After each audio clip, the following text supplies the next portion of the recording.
മുനമ്പം വിഷയം മുൻനിർത്തി ഒരു ഭാഗത്ത് വർഗീയ പ്രചാരണത്തിനും മുതലെടുപ്പിനുമുള്ള ശ്രമങ്ങൾ നടക്കുന്നുണ്ടെന്ന് കരുതി വഖഫ് ഭൂമി ആർക്കെങ്കിലും സമാധാന സംസ്ഥാപനത്തിന് ബലി നൽകാനാവില്ലെന്ന് സമസ്തയുടെ മുഖപത്രമായ സുപ്രഭാതത്തിലെ ലേഖനം. കേരളത്തിലെ ചില രാഷ്ട്രീയ നേതാക്കന്മാർ എന്നതിന്റെ അടിസ്ഥാനത്തിലാണ് മുനമ്പത്തേത് വഖഫ് ഭൂമിയല്ലെന്ന് പ്രഖ്യാപിക്കുന്നത്.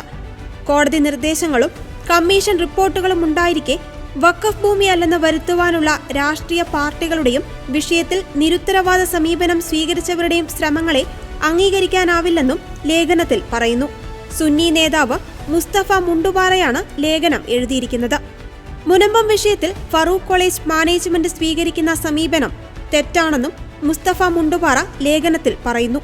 മുനമ്പം വിഷയം വിവാദമായി നിൽക്കുന്ന സാഹചര്യത്തിലാണ് സമസ്തയുടെ മുഖപത്രമായ സുപ്രഭാതം നിലപാട് വ്യക്തമാക്കിയിരിക്കുന്നത്.